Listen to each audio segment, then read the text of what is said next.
Bonjour à tous, soyez les bienvenus sur cette nouvelle vidéo. J'ai le plaisir de retrouver Margot, alias Bonjour. Chef Gogo, pour une nouvelle vidéo de cuisine. D'ailleurs, si vous avez loupé la dernière vidéo, je vous mets le lien ici juste en haut, vous pouvez cliquer pour la retrouver.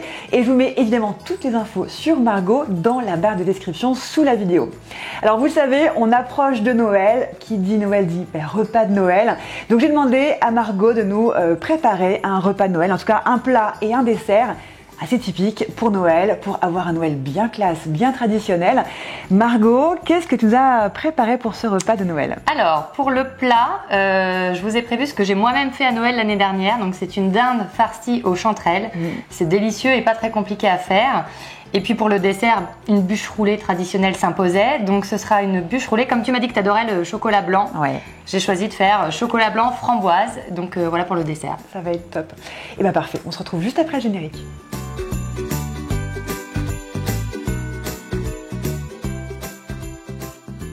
Alors on va commencer en fait par la bûche au chocolat blanc parce que tout simplement la dinde met pas mal de temps à cuire. Donc pour ne pas bloquer le four par la cuisson de la dinde, on va commencer par la préparation de la bûche. Alors dis-moi tout, de quoi on a besoin pour préparer une bûche au chocolat blanc? Alors, on va commencer par, on a besoin des ingrédients pour faire la mousse au chocolat blanc. Ouais. Donc j'ai au frigo 25 centilitres de crème entière, 30% de matière grasse bien froide. C'est pour ça que je l'ai laissée au frais, c'est important. Super important. Parce qu'on va la monter en chantilly après, donc il faut qu'elle soit bien froide. Donc elle est au frigo. Ensuite j'ai 180 g de chocolat blanc. J'ai 100 g de mascarpone et un petit peu de vanille liquide pour aromatiser un petit peu. Et ensuite les ingrédients pour faire la génoise, on a 120 g de sucre, 60 g de farine, 40 g de poudre d'amande, 20 g de maïzena, 4 œufs et puis un petit sachet de sucre vanillé. Et après pour le montage on aura besoin de framboises. Et alors moi j'ai rajouté des petits éclats de pistache, elle a un petit croquant sous la dent, c'est parfait. Puis c'est trop beau en plus avec les Voilà. framboises. Parfait, on commence par quoi? Alors on va commencer par la mousse au chocolat blanc tout de suite. Parfait. Alors nous on vient de faire fondre le chocolat blanc. Oui. Et il y a plusieurs méthodes pour faire fondre le chocolat en fonction de ce que vous avez chez vous. Alors idéalement au bain-marie, c'est quand même ce qu'il y a de plus doux pour le chocolat. Sinon, on peut quand même utiliser une petite casserole, mais à ce moment-là, à feu très doux, et on surveille et on remue sans cesse. Ou alors, troisième option, si vraiment vous n'êtes pas hyper équipé, au micro-ondes, à faible puissance également, et en remuant de temps en temps, vous le sortez, vous regardez, vous remettez, voilà. Ne faites pas cramer votre chocolat, Non. en gros. Alors la suite, maintenant qu'on a fait fondre le chocolat. Alors, du coup, on laisse volontairement refroidir de côté, c'est pour ça qu'on a fait cette étape avant.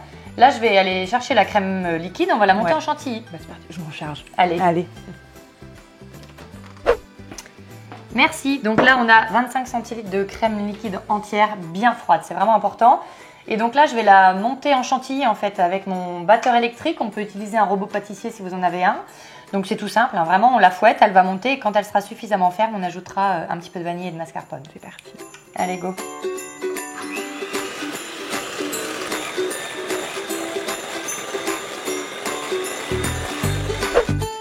Donc là, je me suis arrêtée 2 minutes. Le temps pour moi d'ajouter une cuillère à café de vanille liquide pour parfumer un petit peu cette crème.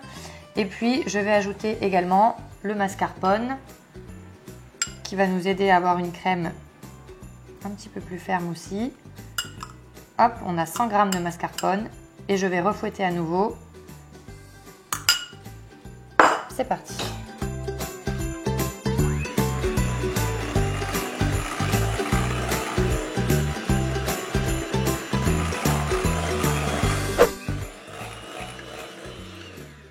Et voilà, on a une chantilly bien ferme, c'est parfait. La suite du coup.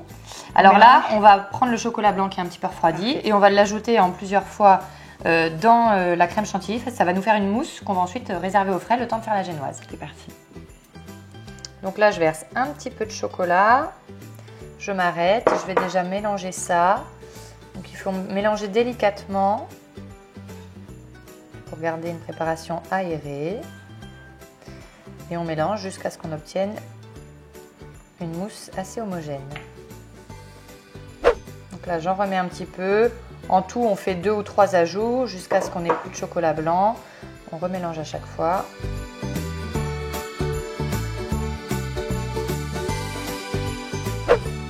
Donc voilà, là on a une belle mousse homogène. Je t'ai vu. Chut, faut pas le dire. On va pouvoir filmer le saladier. parce qu'on va le laisser reposer la mousse au frais en fait. Comme ça, elle va s'aérer un petit peu pendant qu'on va préparer le reste de la recette. Voilà, maintenant on va pouvoir faire la génoise et ça part au frais. Allez, on continue maintenant avec la génoise. Margot, du coup, tu es en train de faire quoi pour la génoise ici? Donc là, je suis en train de clarifier les œufs, c'est-à-dire que je sépare le blanc du jaune. D'accord. Et alors, les blancs vont dans un saladier tout seul, on va les monter en neige, et les jaunes avec le sucre. Voilà. Donc là, j'ai pris le saladier avec les blancs d'œufs. Je vais y ajouter une petite pincée de sel, c'est une petite astuce, ça aide à faire prendre. Donc hop, on met un petit peu de sel. Et puis, je vais fouetter avec mon batteur électrique pour les monter en neige, tout simplement. C'est parti!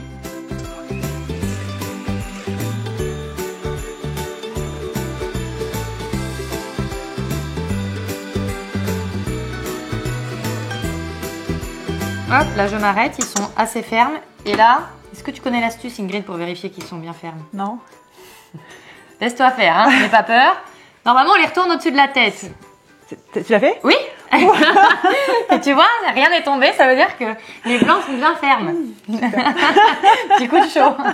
On va passer maintenant, on va fouetter aussi les jaunes d'œufs avec le sucre. C'est parti.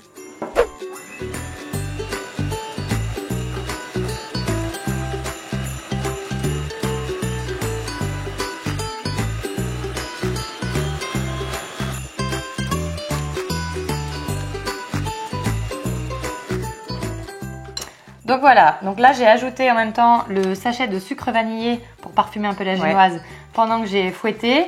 Donc la préparation, elle a blanchi un petit peu, tu vois, c'est pas aussi jaune que les jaunes d'œufs. Tu peux ou pas? Tu peux. La préparation, elle a un peu blanchi, elle est devenue un peu mousseuse aussi, c'est ce qu'on cherche. Donc là c'est parfait.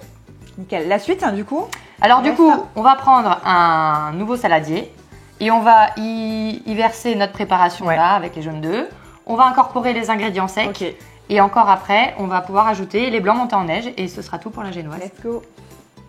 Donc là, j'ajoute d'abord 60 g de farine, de préférence T55, mais si vous n'en avez pas, la T45 conviendra.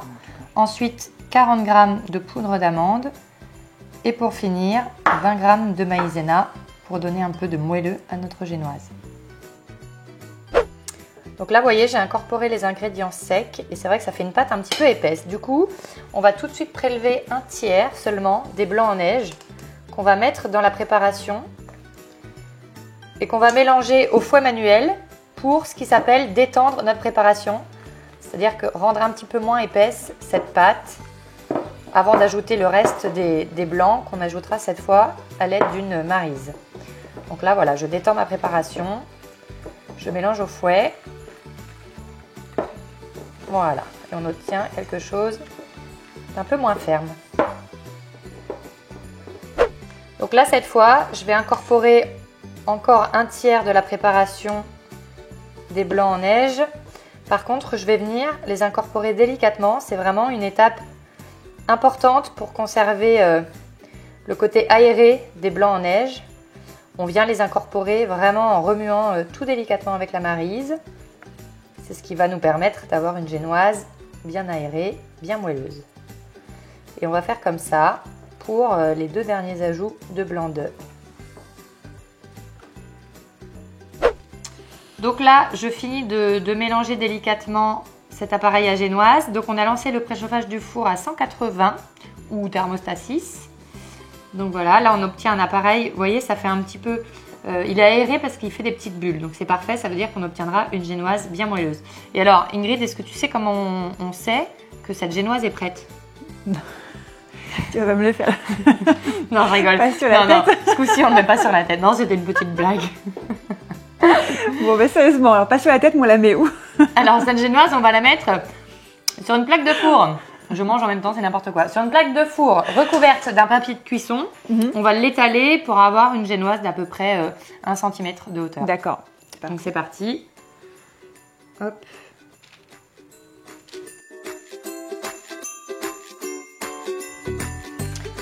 Donc là, on étale la génoise. Vous voyez, là, on les voit bien, les petites bulles. Et on fait un grand rectangle. Voilà. Bon, elle s'étale un petit peu d'elle-même aussi, hein, la génoise. Mais on vient juste dessiner un beau grand rectangle. Et on répartit pour qu'il y ait 1 cm d'épaisseur un petit peu partout.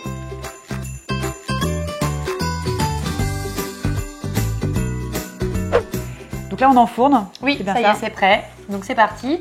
Donc là, on va mettre environ 10 minutes à 180 degrés. Il ne faut pas que la génoise soit trop colorée. Donc du coup, l'étape suivante, pendant que la génoise est en train de cuire, c'est une grisse qu'on va faire avec ce torchon. J'ai une petite idée, que je fais quand même pas mal de génoise aussi, moi, donc... Elle n'a pas de secret. Mais je te laisse. Donc en fait, le torchon, on va l'humidifier et ensuite on va le préparer sur le plan de travail. Il va nous servir, dès qu'on va sortir la génoise du four, en fait, on va mettre le biscuit sur le torchon humide. Et tout de suite, tant que la génoise est chaude, on va la rouler dans le torchon. Et en fait, ça va permettre de rouler la génoise à chaud sans qu'elle ne casse. Et après, quand elle aura refroidi, on pourra la dérouler, la recouvrir de crème et la réenrouler sans qu'elle ne casse.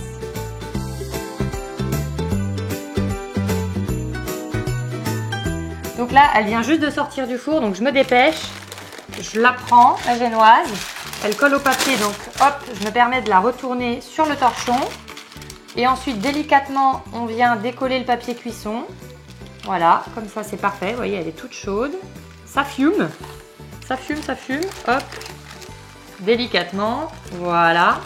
Et donc là, on profite qu'elle soit bien chaude et donc bien moelleuse. Et on va pouvoir la rouler tout de suite. Donc évidemment, on la roule dans ce sens-là. Le petit côté ici, le grand côté vers vous. Et vous voyez, là, mon biscuit, il est bien moelleux. Donc je la roule, ça sert à rien de serrer trop fort parce que tout à l'heure on la roulera pas, il y aura aussi la garniture à l'intérieur. On roule tout doucement comme ça, hop. Ça fait un petit boudin. Comme un petit saucisson, j'allais dire. Voilà, un petit saucisson, un petit boudin. Et là, on va la laisser refroidir dans le torchon, donc c'est assez rapide. On va la laisser de côté à peu près 10-15 minutes. Elle va refroidir et il n'y aura plus qu'à la garnir. Parfait. Donc voilà, la génoise est refroidie. Oui. On en fait quoi maintenant? Et ben alors, on va la dérouler délicatement du coup. Donc, le stress, c'est là qu'on regarde. Donc, ça colle un peu au torchon, c'est normal. Il ne faut pas s'inquiéter avec ça. Il faut juste être très méticuleux. En douceur. Voilà. Elle a besoin de douceur, cette génoise. Toc. Si ça craquelle un tout petit peu, c'est pas très grave. Ce qu'on veut, c'est qu'elle ne se casse pas trop. Et on va enlever le torchon délicatement. Et ensuite, on va prendre la mousse au chocolat blanc. Toc. Qu'on recouvrira sur le biscuit. Voilà, on ne force pas pour la dérouler complètement puisqu'elle est enroulée comme ça, voilà, on veut pas de problème. Toc, maintenant on va mettre la mousse au chocolat blanc.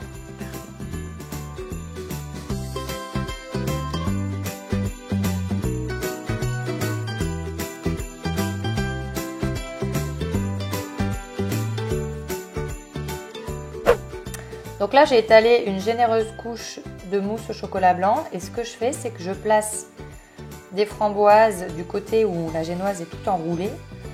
Comme ça, on aura un cœur de framboise en fait au milieu de notre bûche.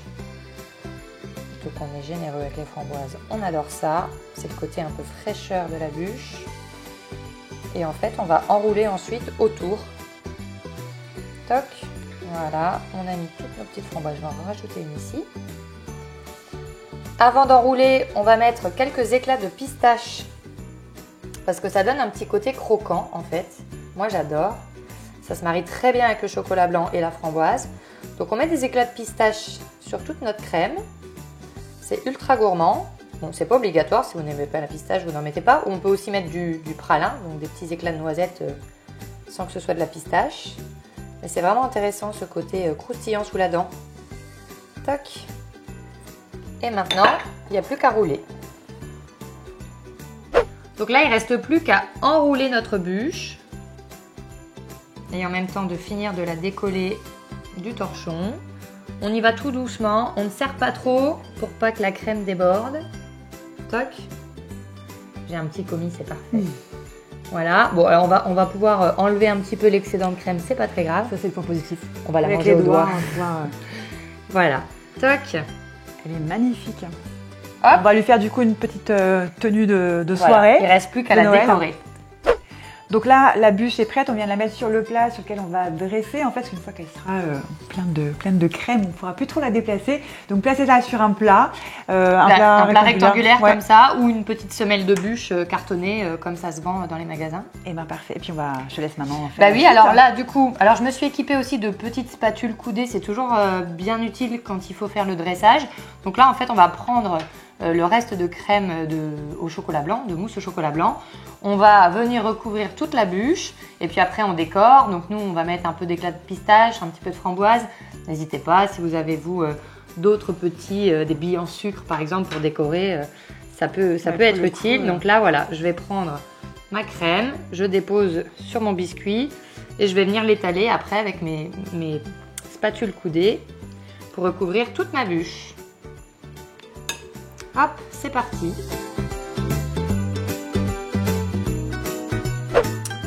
Donc voilà, donc là, on a recouvert de crème toute notre bûche. Je suis en train de tapoter un peu la crème parce que ça donne un petit côté enneigé. Moi, je trouve ça un peu... Ouais, puis ça donne du volume aussi, ouais, joli. Je trouve ça joli et un petit peu gourmand. Donc, moi, j'appelle ça la technique du hérisson. Je ne sais pas si ça s'appelle comme ça. Mais on tapote un petit peu la crème. Voilà, ça donne du relief à la bûche.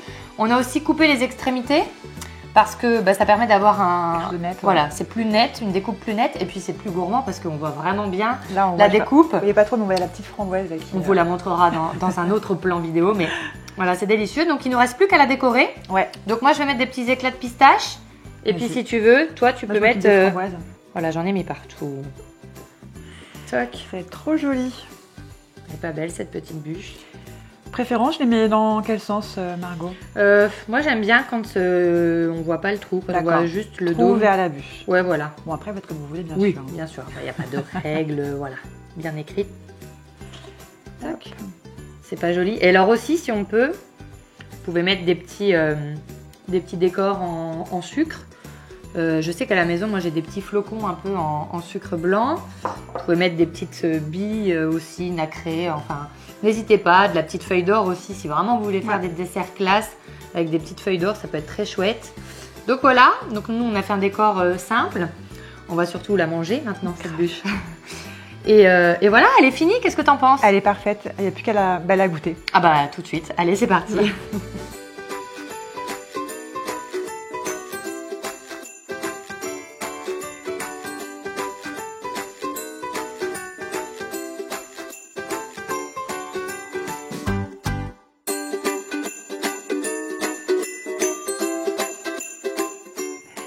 Allez, on passe à la deuxième recette. Alors c'est vrai que moi, je n'ai jamais tenté de faire une dinde parce que je pense que c'est trop compliqué pour moi. Mais en fait, apparemment, c'est super simple. Oui, en fait, c'est très simple. On va juste réaliser une farce qui va venir parfumer la dinde.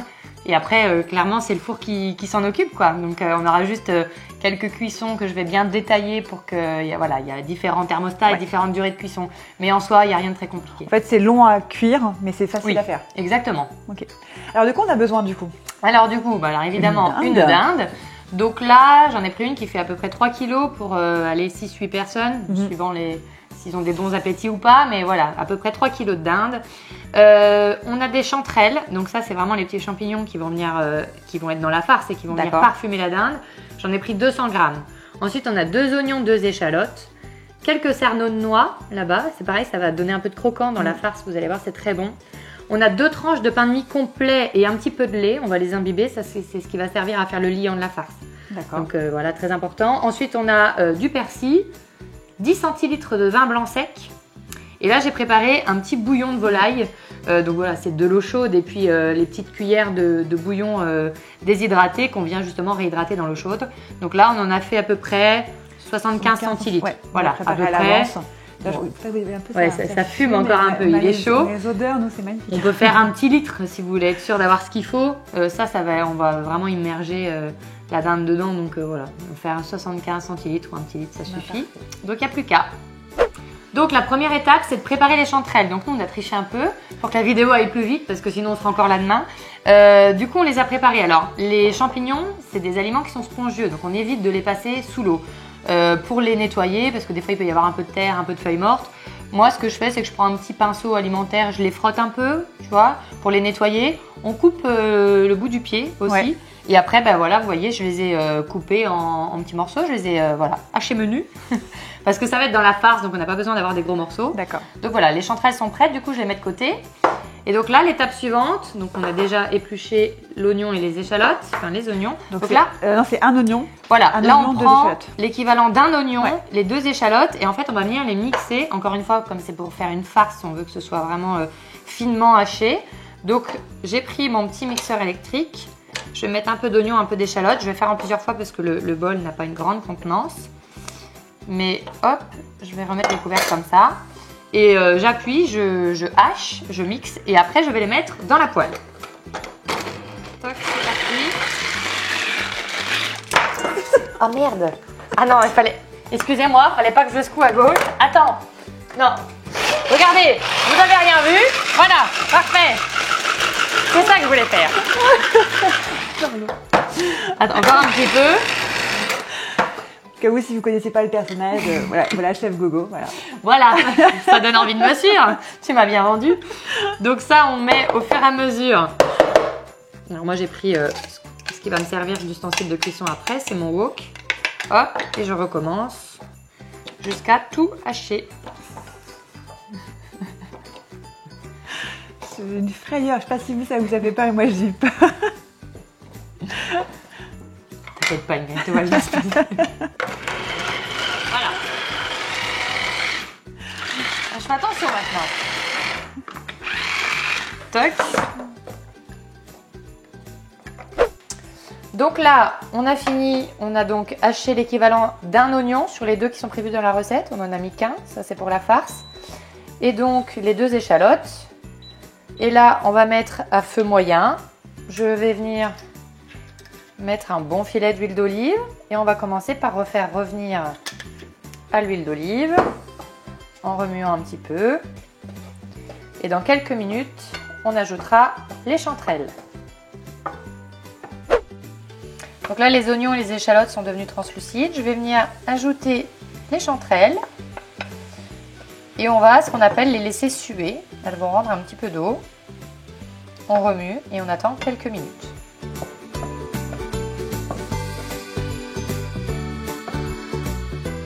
Donc là, on a ajouté les chanterelles. J'attends un petit peu, je les laisse suer et ensuite on va ajouter le vin blanc. On appelle ça déglacer au vin blanc.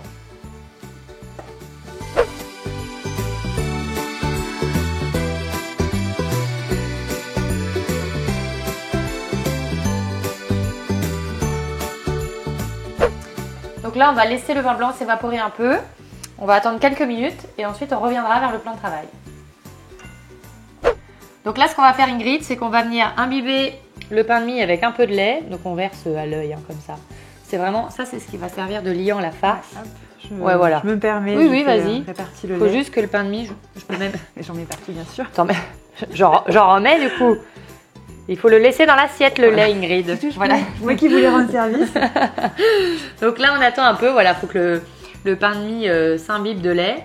Et puis après, bah, écoute, on aura tout ce qu'il faut pour faire la farce.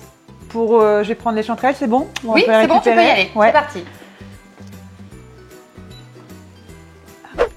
Donc là, Ingrid, on a tout ce qu'il faut pour faire la farce. Toi, je t'avais dit, c'est simple. Je t'ai pas menti. Donc, je vais prendre, regarde, on va prendre les 2 pains de mie imbibés de lait. Toc, je les dépose au fond de mon saladier. On met ça de côté. Ensuite, on va verser le persil. Alors, le persil, on peut aussi l'ajouter au moment où on fait cuire. Ça peut être aussi une bonne idée pour qu'il s'imprègne des saveurs de la farce. Ensuite, on ajoute les noix. Donc, les cerneaux de noix que j'ai émiettés en plus petits. Et là, tu peux verser... Ouais, vas-y. Donc, la préparation avec les chanterelles, l'équivalent d'un oignon, les 2 échalotes. Ça sent bon. Vous n'avez pas l'odeur à la caméra, mais je peux vous certifier que ça sent très bon. Un petit peu l'odeur du vin blanc aussi. Ouais, voilà, on sent un peu le vin blanc, évidemment les champignons. Alors attends, je te pique ça. Vas-y, je t'en prie. Et en fait, là, c'est très simple. Il suffit de tout mélanger ensemble. Toc, c'est pas plus compliqué que ça.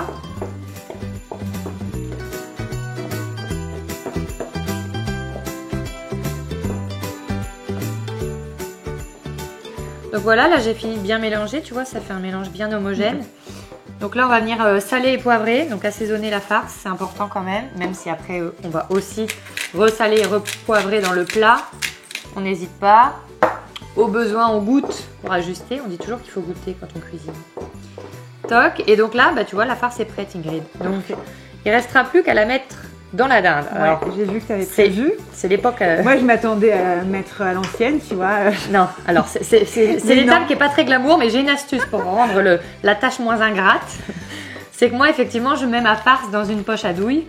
Je coupe ensuite le bout. Et puis après, comme ça, c'est plus simple pour garnir. Mais je vais le faire en direct. Hop, comme ça, faire une démonstration.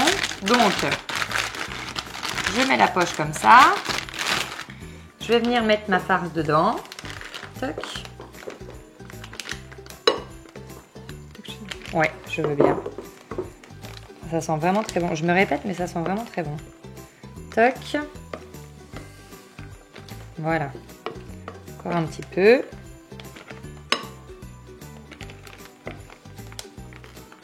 Hop. Voilà. Donc ensuite, je viens. Donc on va fermer la poche à douille comme ça. Je fais attention là, je libère le bout. Je coupe. Voilà. On va faire en sorte qu'on n'ait pas de la sauce partout. On coupe assez large du coup, pour que la farce puisse sortir facilement. Et donc là, tac, la dinde. Donc évidemment, il y a toujours un petit trou par lequel on peut mettre la farce. Donc je mets la poche dedans. Et du coup, grâce à la poche, je peux vraiment bien rentrer dans la dinde. Et je pousse en fait tout simplement. Et là, je farcis la dinde. Super rapide. Non mais c'est super simple, regarde. J'appuie et toute ma farce se répand à l'intérieur. Honnêtement, moi j'avais jamais fait ça. Du coup, je m'attendais à un truc un peu fastidieux, où on en fout partout. Regarde. Et en fait, non. C'est pas cracra, on n'en met pas partout. Parce que si on doit le faire à la cuillère, effectivement, c'est moins sympa. Mais là, toc, tu vois. Là, normalement, il y a toute la dose de farce à l'intérieur.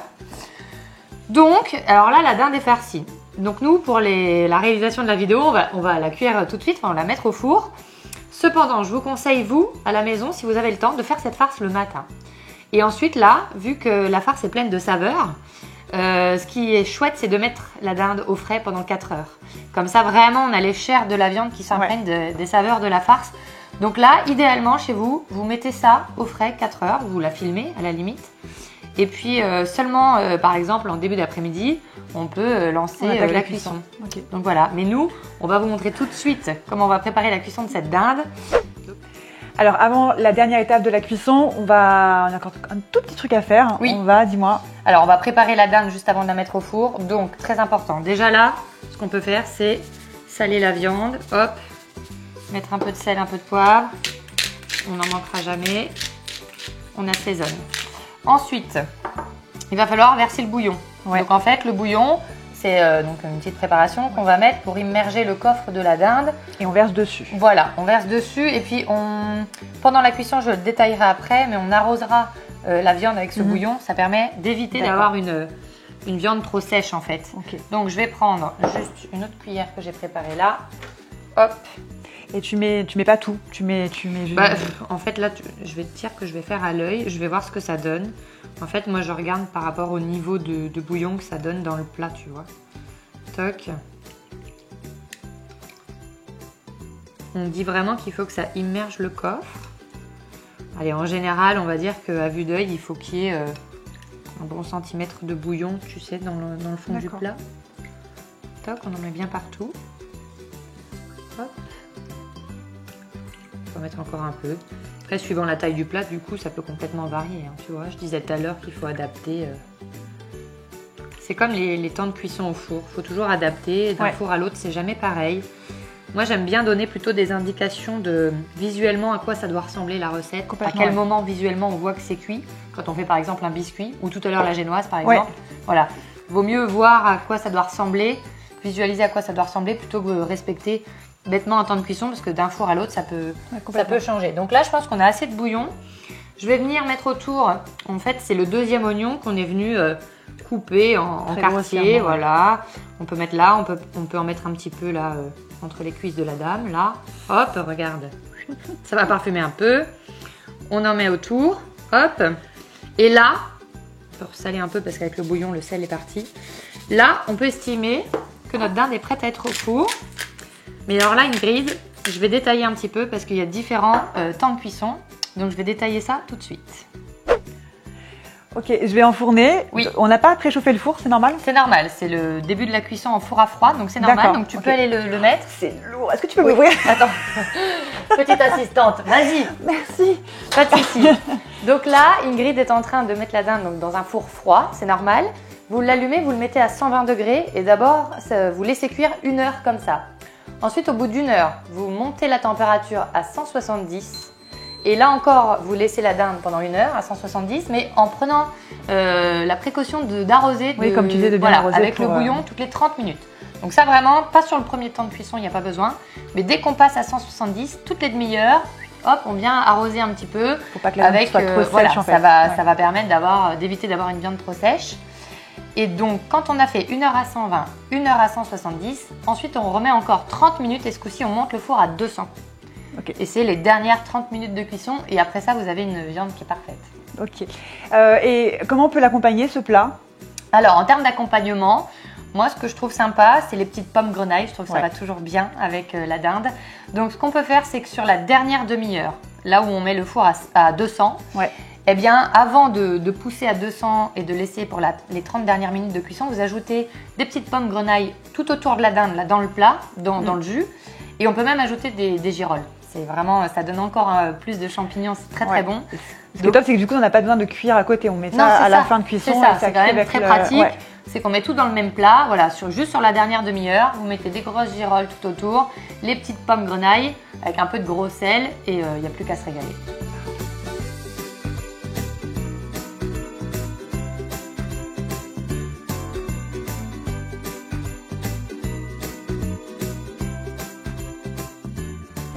Voilà, c'est terminé pour ces 2 recettes spéciales Noël. J'espère que ça va pouvoir vous inspirer en tout cas pour votre repas de fin d'année. En tout cas, sachez qu'il y a plein d'autres recettes dans le livre de Margot Chef Gogo. Dis-moi tout, c'est 50 recettes? Oui, c'est ça, il y a 50 recettes, donc il y en a 25 salées, 25 sucrées, toujours à chaque fois faites maison bien sûr et simple, à la portée de tout le monde, c'est vraiment ce que je défends. Et puis donc il y en a 50 dans le livre et il y en a encore davantage sur le compte Instagram, il y en a plus de 200, donc n'hésitez pas. Voilà. Je vous mettrai le lien du livre pour aller acheter le livre sur le site de Margot. Je mets également son compte Instagram, elle y poste très régulièrement des recettes, même plusieurs fois par semaine. Oui, j'essaye, oui, c'est ça. Elle est assez active sur Instagram. En tout cas, on vous souhaite de passer de très très bonnes fêtes de fin d'année. Prenez bien soin de vous. Merci beaucoup en tout cas Margot pour d'être venue et j'espère à une prochaine fois. Oui, à très bientôt. À bientôt.